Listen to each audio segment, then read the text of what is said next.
sensitive. And when people's internal, external messages are the same, horses have no problem being with them and bonding with them. But when there's an incongruence where you've got the outside doesn't match the inside, horses find that really difficult to deal with. They don't really know what's going on. They know that something's wrong.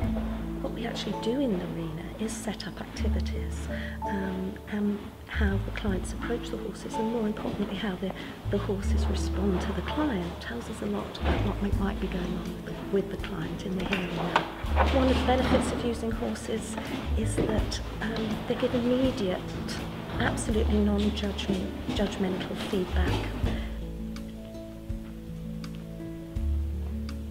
There's a lot of evidence from across the world now that being in the natural world is beneficial for people. But our own evidence has been both qualitative, asking parents and children and adults what they're hoping to achieve, and then at the end of all the sessions seeing if they've become as well and healthy as they thought they would.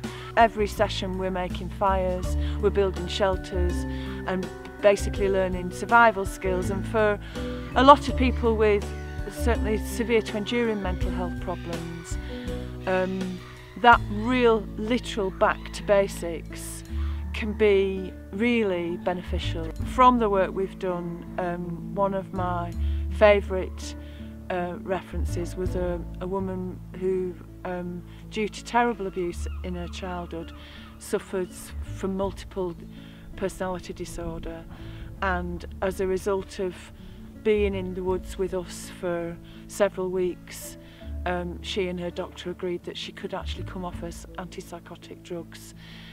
So I mean, obviously we've got lots of stories, but that I think is a good story in just encapsulating what the natural world can do to people's mental well-being. CRCC's Health and Wellbeing Service is commissioned by NHS Cornwall to be the voice of people in the community with emotional and mental health issues. In talking to those people, often what we hear is that there is a real lack of choice of the kind of psychological therapies, talking therapies that's available on the NHS.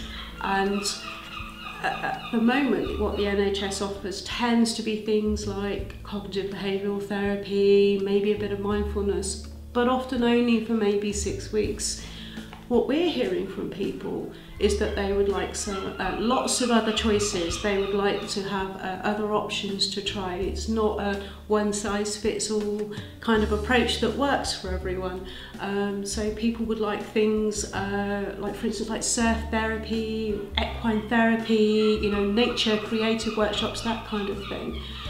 So in hearing that feedback, what we would like to do is say to the commissioners, actually, if this is what people are asking for, people do want more choice, perhaps they could look at what is available on the NHS and expand that choice to enable people to access other types of treatment.